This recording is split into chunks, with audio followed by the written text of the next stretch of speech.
Hello, everybody. It's Tuesday, May the 6th, 2025. Tuesday's a new books day, and today there's a really interesting new book out by my guest, Jocelyn Benson. It's called The Purposeful Warrior, Standing Up for What's Right When the Stakes Are High. And of course, we live in an age when the stakes are not only high, but some people aren't quite standing up for what's right. Jocelyn Benson is the Secretary of State of Michigan. She's running for governor. And excuse my coughing.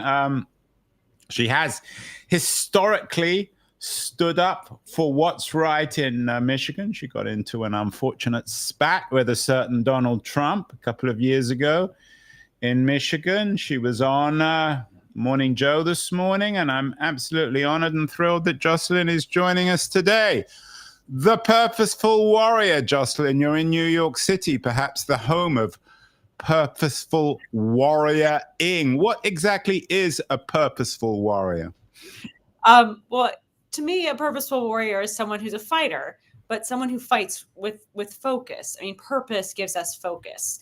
And I approach this for myself to look at it as, we're all battling things out of our control, whether it's a toxic workplace or navigating a loss or becoming a parent and all the challenges that can bring.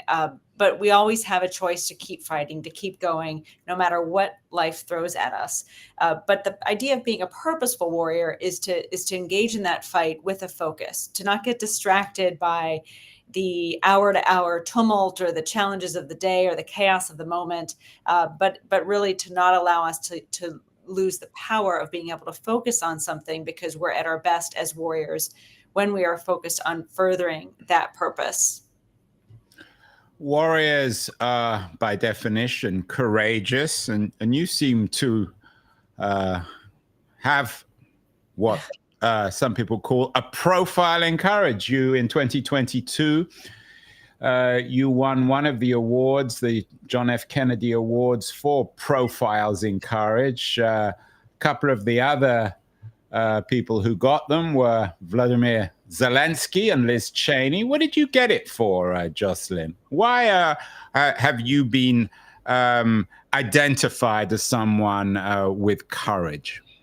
Well, in 2020, the president of the United States, who again is the president again, Donald Trump, was the part of orchestrated an effort to overturn a fair and legitimate election results that were accurate and that he had lost.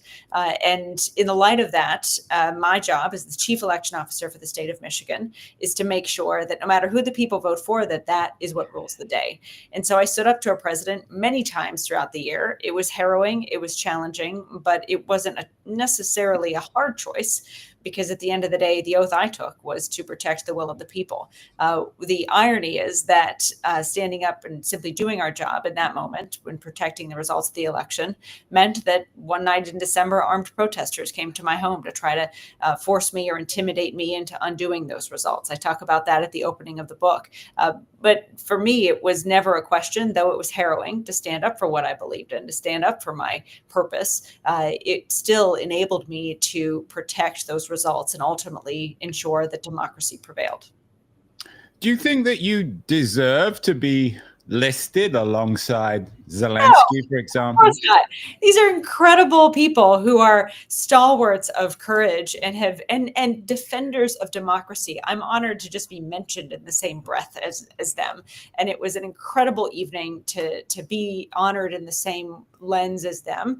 And because these are people who are true warriors who've put their lives on the line. And if I can do anything to just continue my life as a warrior in that direction that they've both done, I will be happy.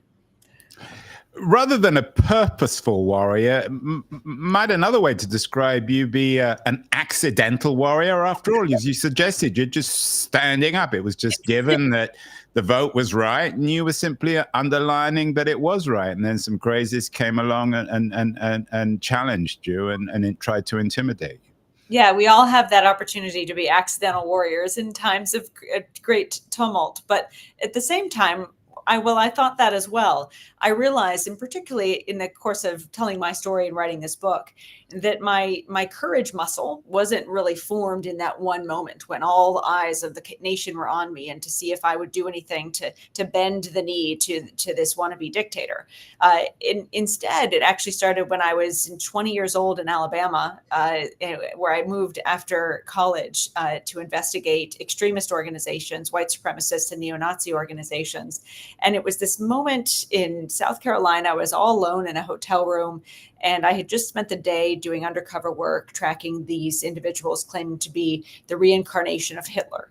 And I was really worried they were going to find out who I was and come and kill me, and no one would ever know about it and all the rest. And I had a choice in that moment. And I talk about this in the first chapter of the book. I had a choice in that moment to either give up and run away, or stay the course and uncover this organization and write the story that I, as an independent journalist at the time, had gone there to write. And I chose to do the latter. I chose to stay the course and do the work. And that was an act of courage, small, and no one saw it, but it helped me build a bravery muscle, that and several other points throughout my life, so that 20 years later, 25 years later, when I'm standing up to the President of the United States, it wasn't the first time I've had to take on those harrowing fights. But I learned that by making small choices to choose courage over fear throughout my life, I was ready for that moment. And that was ultimately what enabled me to stand up and protect our results, even at great risk to my life. What year was that when you were in Alabama? It was in 98, 99, the late 90s. So were activists really being murdered at that point? I mean, obviously in the 60s and earlier, the freedom riders were murdered, but was that happening in the 90s? There were a number. I mean, I was investigating hate crimes. There were a number of crimes occurring against people, and it wasn't necessarily, my role model, Viola Liuzzo, was murdered in Selma, Alabama, after she drove there from Detroit in 1965. So it wasn't necessarily in a moment like that. It was just fear that I had from these people. I'd spent all day with these people who were talking about killing other people. So yeah, I was worried that they would figure out I was tracking them and going to give all their information to the FBI, and that bad things would happen to me if they found that out. That was real fear. And what was most relevant to me was whether it was in my head as a worry or whether it was a founded fear. It was a fear that I had in that moment, and I had a choice whether to just give up and, go do something else with my life or stay the course. And my point is, no matter how fear finds us, whether it's founded or not, it does find us, and we always have a choice. And the more times we choose courage over fear, the more we build that bravery muscle, so that we can consistently choose courage over fear and build that life as a warrior for purpose, no matter what path that might be for our own well-being. You've talked about a bravery muscle. Do you think some people are just born with it? You won the JFK Profile and Courage Award, as I said earlier, in 2022. His brother, Bobby Kennedy, of course, was Kennedy's Attorney General, very brave man who stood up in the early 60s to the violence in the South. And seems in some ways, perhaps in that family, they were all born naturally warrior-like, maybe through their father. But are some people simply born to be warriors? Sure. I'm sure there's certain people, I'm not a scientist, but nature versus nurture, all of that combines to make some people more predisposed or make a warrior ethos more easily accessible to some. But I do believe that we all have the power within us, a unique voice, a unique strength that we can access. And the more that we access that, the more that we choose grit, the more that we choose to stay in the fight. Every day we choose to speak out in furtherance of standing up for our kids, standing up for our loved ones, standing up for our parents, standing up for our community. Every time we do that, we build that courage muscle even more. So even if you feel you're not born with it, or you have lived an entire life choosing fear more times than not, you always have a choice to respond to life's events in that moment with courage. And really, I think it is something we all have, and it is something that can be built over time. I was not an athlete. I've now run 35 marathons, right? I've been running 2 marathons a year. Yeah, you're just back from London. We talked before we went live, just back from London the weekend. You ran the London Marathon. But I was not born as an athlete. I was not physically strong. I don't come from an athletic family. My parents were public school teachers. I learned to build that muscle over time, one step at a time, by running a mile, 2 miles, 3 miles. So I do think, well, of course, course, I'm sure some have natural tendencies. It might be easier for some rather than others. We all have the ability to choose who we want to be. And I think we all can be warriors. And if we all were warriors for our authentic purpose, imagine how truly prosperous our nation could be.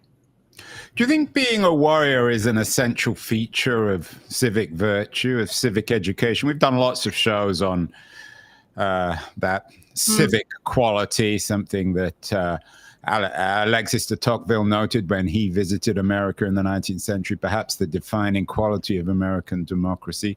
Is it something that should form the center of some sort of civic education, both in schools and perhaps in families?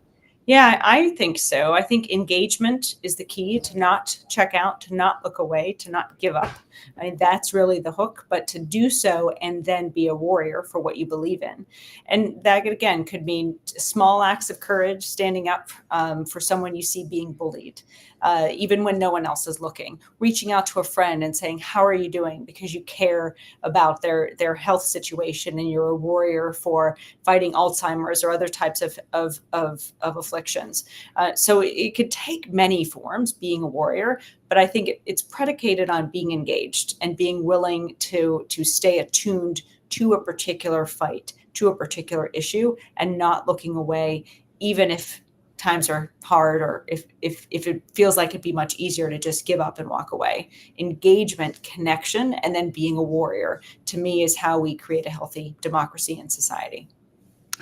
Is there a danger of inflating this word, Jocelyn, so that it's lost any meaning? I mean, you suggest that being a warrior means asking someone if they're okay, if they're not feeling well. Isn't that just a human thing? Sure, but the idea is that we get knocked down a lot, and that a lot of things in life transpire to potentially knock us off our path. And the warrior ethos is about being willing to get back up again anyway, even when that happens. So it could just be, I'm exhausted, I'm beat down, I don't want to reach out to someone and see if they're okay. But the warrior ethos would say, nope, I'm going to do it anyway. I've got that strength. So it's that ability to get back up again and keep at it that, to me, is a characteristic of being a purposeful warrior. Have you always been a purposeful warrior? Have you always stood up for what's right when stakes are high? You've clearly had a remarkably successful career. You were a Marshall Scholar at Oxford. You went to Harvard Law School. You're Secretary of State in Michigan. Now you're running for governor.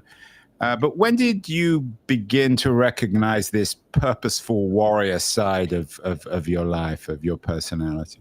Yeah, my parents were special education teachers. And so my earliest years were spent watching them be warriors for their kids, for the kids in their classrooms. And really not in a loud or boisterous way, but in a very quiet way. They just showed up for work every day, doing everything they could with little pay and little support from the administration they worked in the school they worked in, to actually make sure the 7, 12, 20 kids under their purview for that year had access to quality education, if even with challenging disabilities. So that, I think, instilled in me a sense of if we see a wrong, we have a responsibility to do something about it. And that forms the foundation of, well, then what are you going to do about it, right? What if wind blows in your face when you act? Are you still going to keep going? All of those things are choices we make along the way, but it starts with a willingness to not look away when we see a problem, but to try to solve it and to try to do something about it, no matter how big or small that might be. And my parents did that every day for their students in their classroom. And I think that really instilled in me that sense of responsibility, that we all do better when we all do better. And we all have that opportunity to lift all those boats. But everyone talks about doing things better, about righting wrongs. I mean, even Donald Trump, who you're no great fan of, he's no great fan of you, talks about tariffs and making America great again. How do you determine what one should be fighting for? Yeah, I think some people don't use truth to define their actions. I think some will choose instead. Some being Jocelyn who? Yeah, well, no, when you're referring to the president, I think there's a lot of a lot of evidence, and I believe in data, truth, facts, evidence, right, and objective facts. And I think there's a lot of evidence to show. And let's look at the tariff policies. There's nothing about these tariffs that are helping uplift the economic well-being of Michiganders right now. They're reckless. They're only leading to causing the cost of living to increase in our state at a time when it needs to be decreasing, and we need to be cutting costs. So from my standpoint, there are folks who don't recognize the interconnectivity of us all, which is part of the sort of the delineation between being that purposeful warrior, standing up for yourself and your loved ones and your community, and not recognizing that interconnectivity, that we're all connected. There's an element of truth that you don't, I start the book by saying being a warrior is being sort of an authentic fighter, not facetious, not fraudulent. And so there are elements, there are characteristics, I believe, of being a true purposeful warrior, as I talk about in the book, that are antithetical to, frankly, a lot of what we see from elected officials, whether it's those who are just fighting for themselves and to enrich themselves or their friends only, or if it's those who are afraid to do the right thing. And so they choose to go along with a path, even though they know inherently it's not the right one. I'm always suspicious with the A word, Jocelyn. Longtime viewers, listeners of the show know that we've even had whole shows on what exactly authenticity means. You talk about the authentic, but why do you know this word any better than the MAGA people or anyone else? Isn't this the kind of word that simply gets thrown around when someone doesn't really have a concrete proof of what they're trying to say or do? I don't know. I think as someone who's tried to navigate that question as an educator, as a parent, there are ways in which you can be honest and upfront and transparent and authentic. And there are times in which those characteristics all combine to not be present. And so I do think, I hear what you're saying. I think, you could parse apart many words and try to look at it through different lenses. But from my view, at the end of the day, being authentic is being yourself and being truthful, not just with others, but also with yourself, which I also talk about in the book. Being honest is not just about external facing, it's being honest with yourself as well. And it's a constant process, but there is a difference between that honesty, that authenticity, and people who are fraudulent and say one thing and do another, or hypocritical. I mean, I do think there's a delineation there. When you talk about being honest with yourself, I know you very much focused on being a fighter. What do you want to improve about yourself? I'm assuming that when you think about yourself, you don't see, or when you look at yourself, you don't see a perfect person. No, I'm very hard on myself. And as my team knows, if I slip up, or as I do, or if I, trip and fall, both physically, as I did during the London Marathon, someone knocked me over. And I had Typical in London, Jocelyn. It happens all the time. Well, it was, but I had a moment where I could either give up again, and I was hurting. I hurt my knee, and yet someone else picked me up, and I actually had headphones on, and I heard the Rocky theme start in my head, and I was like, okay, I'm getting back up again, and I kept running, and then I finished the race. But my point is just there are yes, many ways in which I wish I could be better at just about everything. I think we all have that if we're being honest with ourselves. But life isn't about achieving that perfection. It's about working towards it. And we can't work towards it if we aren't honest with ourselves, even internally, about our vulnerabilities, and determined, as I am, to consistently try to find them and shore them up. But that's why I'm a runner also. That's why I'm an athlete, because essentially the act of running and being an athlete is consistently trying to build muscle, not just plateau. Yeah, I'm speaking as an athlete, at least metaphorically. You choose your routes in order to build up that muscle. Your life, your route is a fairly conventional one, in the sense that you went to a top liberal arts college, then you won a major scholarship to Oxford, then you went to Harvard Law, now you're Secretary of State in Michigan, you want to be governor, you probably will be, your favorite, and one day you may run for president. Are you comfortable with that route? It's very conventional, although many people would like to take that route, few are chosen. Is that the best way to become a purposeful warrior in the 2020s in America? Not necessarily. I think creating art, writing songs and poetry, music, performance. I think building things, creating places, envisioning light rail transit from one place to the other, and then working with a team to make it happen. I think there are so many ways in which you can build that sort of purposeful warrior life.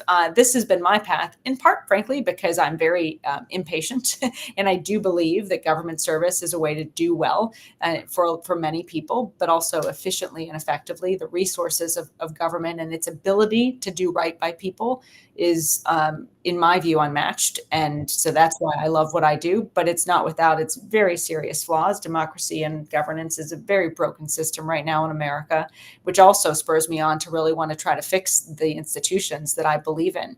But that said, there are so many ways in which you can fight for your own purpose. It could be curing Alzheimer's. It could be being a parent to however many kids you choose to have, or being a good steward of the economy and how you choose to focus on that, or being an educator. So my view is that we all have a role to play in this sort of quilt of America and this fabric of life.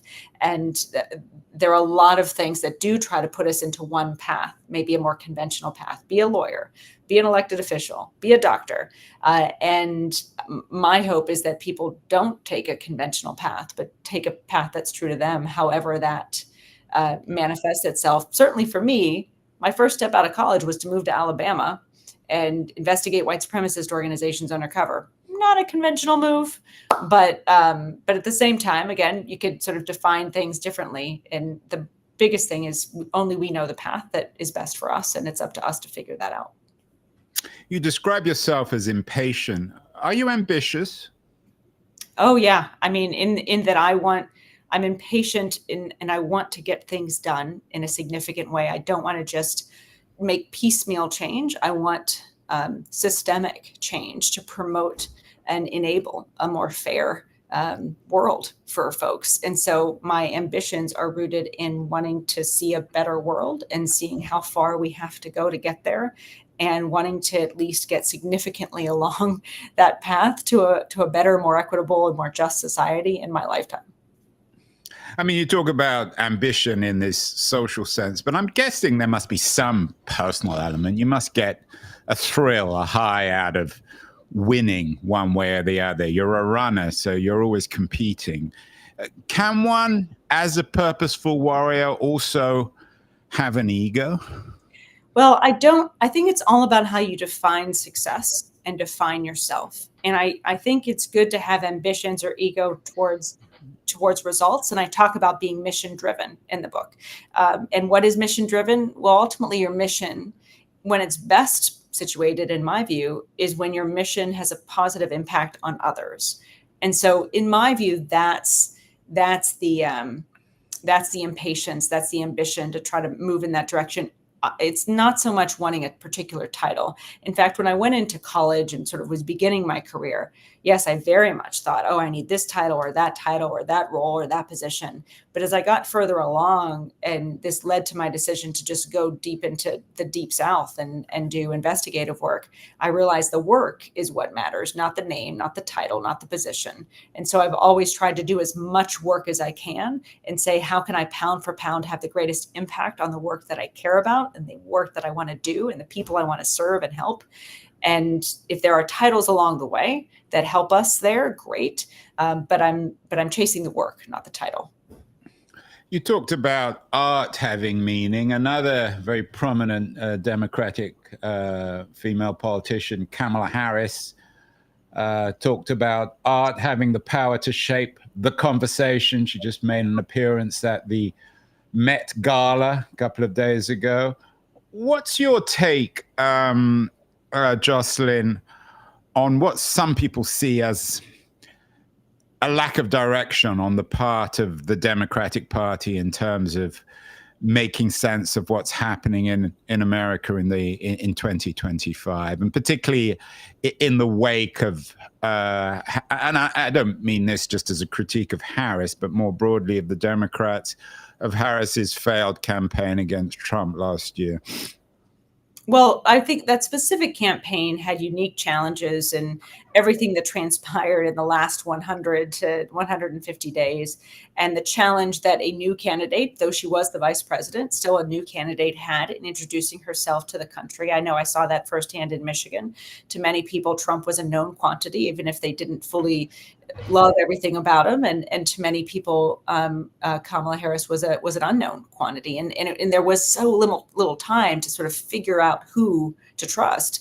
I think a lot of folks listen to claims that, from an economic standpoint, certain candidates, Trump would reduce their would increase would reduce the cost of living, would increase their wages. I talked to many voters who said, "I'm voting for Trump." People who worked in restaurants say, "I'm voting for Trump because he's going to make sure that my wages aren't taxed." He had no intention of doing that, but he certainly said that he would. And that type of thing, I think, enabled him to be successful by 80,000 votes, a small percentage out of 5.7 million in our state, but successful nonetheless.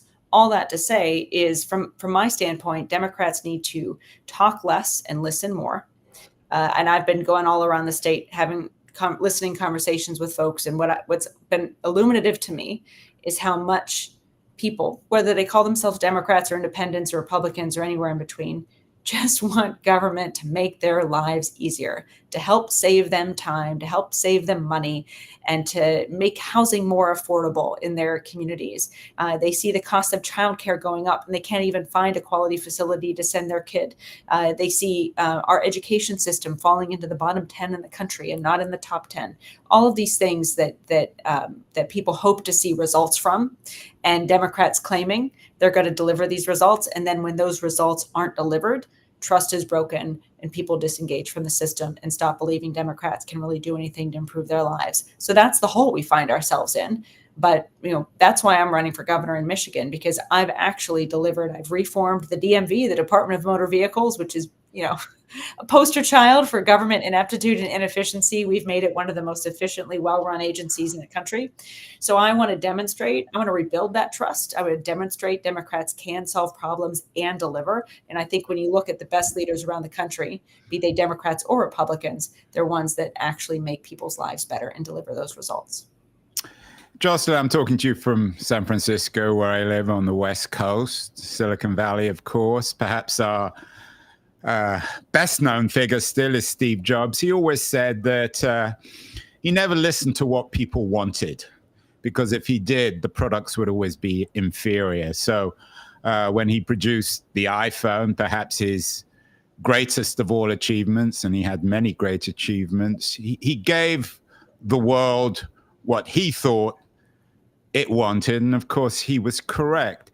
If you listen too much, and if you extend that to politics, you've said you've gone around Michigan listening to what people want and then giving them what they want. But what happens if you listen to them, for example, on tariffs, when perhaps some voters don't quite understand the complexity of tariff policy? At what point for you as a politician do you say, actually, I know more than you, and I'm going to tell you what you need? So I love the Walter Isaacson biography on Steve Jobs, and that was one of my favorite. Yeah, I know. Walter was on the show when he came out a few years ago with that book. It's a wonderful book. I so much about that story I love, but that was one of the things that actually really resonated with me, that he envisioned things that people hadn't even thought of and built them without testing it first, because how could you test something that people hadn't envisioned yet? I thought it was brilliant. And I love that approach to innovation. So that said, totally everything you said really resonates with me. And in addition to that, I think when I'm talking about listening to folks, I hear what you're saying. And I think what we need to do a better job listening to is people's pain, like what their experiences are. They may not have the solutions, and they may not even connect a policy to the pain that they're feeling. But when people say, I can't find a place to care for my kid, or I can't get to a doctor because there's no transit, and so I have to, if I don't have a car, I can't get to a doctor unless I'm in an ambulance. When I hear stories about people not being able to afford food or childcare or gas to drive to work, I mean, it's hearing the pain and wanting to do something about that.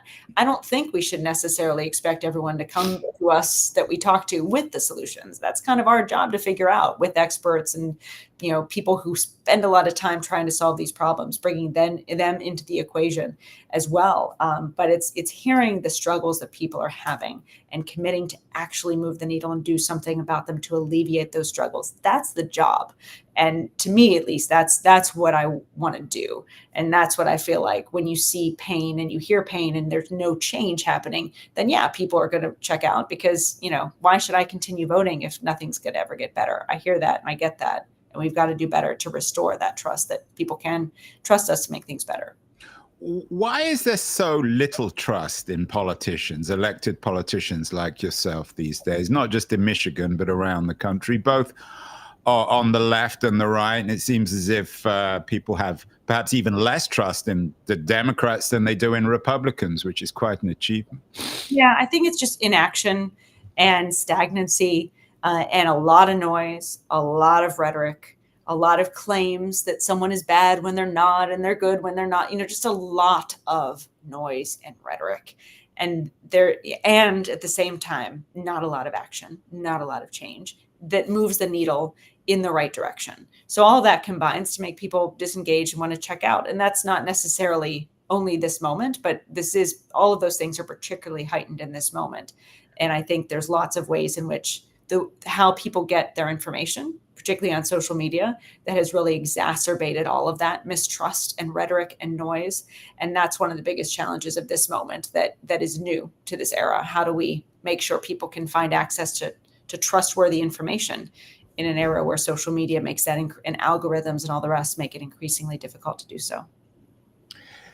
The book, The Purposeful Warrior, Standing Up for What's Right When the Stakes Are High, strikes me as being apolitical in the sense that it doesn't necessarily fit into standard left-right categories. There's a debate now going on within your party, the Democrats, about the future of the party. There's still a traditional left, and then there are, technocrats like Ezra Klein, who seem to be focusing on technocratic solutions to getting things done. Do you think that Democrats should be more overtly political in how to change America and how to get things done? Or do all solutions need to be thought of in technocratic terms?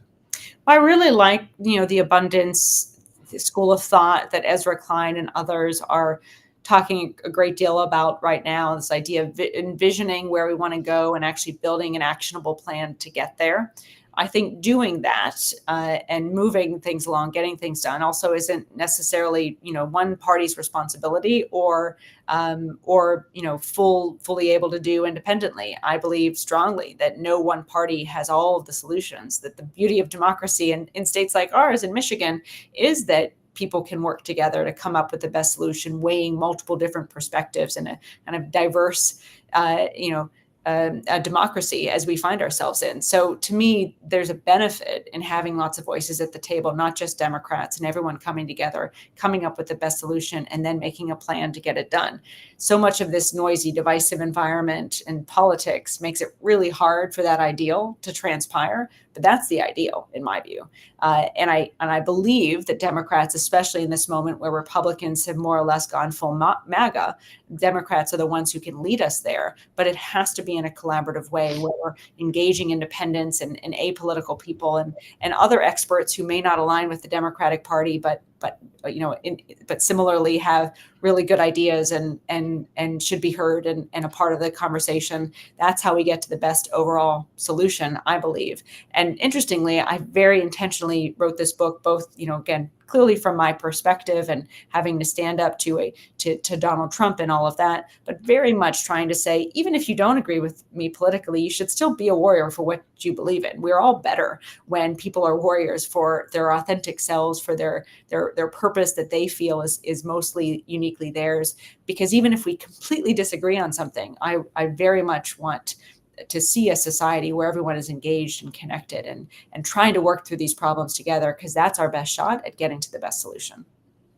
One of the principles in The Purposeful Warrior is that we should all build our own boards of directors. There's a kind of implicit nod and wink to capitalism there. Should we all think, and we've done lots of shows on this in the past, are you suggesting in a sense that we're all like corporations, that we all need to think of ourselves as projects to move forward? And in that sense, again, would you position yourself more in the center than the left of the Democratic Party? I'm certainly positioned more in the center than the left of the Democratic Party. But I actually look at it, the board of the directors, the tribe around you is really the essence of who you surround yourself with really makes a difference. I start that chapter by saying few things are as important as the people directly around you. Because when the unexpected happens, as it inevitably will, when wind hits you in the face or in your back, the people around you can help you stay focused and not get knocked off your path or your purpose that you want to be on. And so the idea is basically of a board of directors is not just those who have a fiduciary duty to a company, but also to a nonprofit, which I've run in the past and sort of the framework I was thinking of. A board of directors for a nonprofit helps make sure that the decisions that an entity makes stay aligned with its mission, with its stated mission. And similarly, a board of directors for a person can stay aligned, help them stay aligned with their personal mission. And you can look at it as a tribe, you can look at it as a community or just a close circle, kitchen cabinet, oftentimes as it's seen as in the political arena. But the bottom line is having people you trust and those who will challenge you, who can come together and help you stay your course, even when so much in life can conspire to knock you off of it. Another of your steps in being a purposeful warrior is to call out bullies. You're someone who's clearly not scared to do that. What about forgiveness, Jocelyn? Perhaps a very traditional Christian value. Have you tried to forgive Donald Trump or some of the people who threatened you with violence? What's the role of forgiveness in a purposeful warrior? Well, I'll start by emphasizing imperfection, which is that I wish I could say I always stand up to bullies, but some of the stories in the book are my own struggles to do that and trying to be very open and honest that we don't have, there are imperfect, we can aspire to always be that person and yet still fall short. And at the same time, on the flip side, empathy, grace is a critical component to me in being a warrior. I have a chapter just called Grit and Grace, and it's about how we can be courageous, but real strength, real courage is coupled with grace and empathy, because being able to forgive, to be graceful, to see things from someone else's perspective is I very much try to do, whether it's with the president of the United States or with Elon Musk or many others. I'm constantly trying to understand others' perspectives. It doesn't mean I'll always land in the perfect spot in terms of grace and empathy and forgiveness, but it is a muscle, similarly, that we need to build and hone if we truly want to be an effective warrior. It's not enough just to be courageous and stand up. It is just as important to match that with empathy and forgiveness and grace if we're truly going to be effective as a warrior. Is there something uniquely American about being a purposeful warrior? Do you know Gary Shapiro? I know he's also based in Michigan. Mm-hmm. He's an old friend of mine. He runs the Consumer Electronics Association. I think he lives in DC now. He's written books about ninja warriors. He's borrowed from Japanese culture. But is there something uniquely American about a purposeful warrior? Or can we learn from other cultures, perhaps from Japan or even China? I mention a Japanese approach called Kaizen in my book, which is about if it ain't broke, fix it anyway. Trying to re-examine things that seem just fine and finding ways to make them better as a tactic, as a principle of being a warrior for your purpose. So you could be fighting for something and not think that something needs to be improved when in reality you can make it better. So I do think all these principles are universal in many ways and can apply in many cultures, and we can learn more from those cultures to build in to what it means to fight for what we believe in. But I do think that voice that we all have, that power, that unique contribution that we want to make with our time on earth, that's the essence of this. And I don't think there's anything uniquely American about that. I think everyone in the world has the ability to improve our countries, our communities, our loved ones, our families, and our workplaces. And so my hope is that anyone can pick up this book and apply these principles to their own life, no matter where they live, what country they're in, or what culture they find themselves in. Well, finally, Jocelyn, you've been very generous with your time. You're in New York. I know you're launching the book today. I'm sure you've got better things to do than talk to me. At what point can or should a purposeful warrior switch off? You're a friend, you're a mother, you're a wife, you're a daughter, and so on. Is this notion of a purposeful warrior, it seems to be, standing up for what's right when the stakes are high. Is it 100% thing, or can one sometimes just forget about being a purposeful warrior and enjoy going to the movies or having dinner or having a nap in the afternoon? I think that's critical. I think balance is critical. And first, I really enjoyed this conversation. So thank you so much for inviting me on and taking the time. I've really enjoyed these questions and our chat. But yeah, I think that balance is key. I mean, if you run a marathon, as you could say this is, you have to take breaks. You have to, rest. You have to rebuild. You have to go to the movies. You have to curl up on the couch with your loved ones and just watch bad television. Like all of that is completely not just like okay, but necessary, I think, to really be able to get up and fight the next day. So I certainly do that all the time. I'm grateful for a family that creates a sort of nest of enables me to have that balance. But yeah, that balance is what sustains us in the fights that we choose to engage in. Well, Jocelyn Benson, the author of The Purposeful Warrior, is out today. Important, interesting new book from one of America's more important and perhaps purposeful new generation of Michigan politicians. You're running for governor. I think you're going to win, although what do I know about anything? But we'll get you back on the show, Jocelyn, as you become a more and more important voice in how to reinvent America. Thank you so much and best of luck.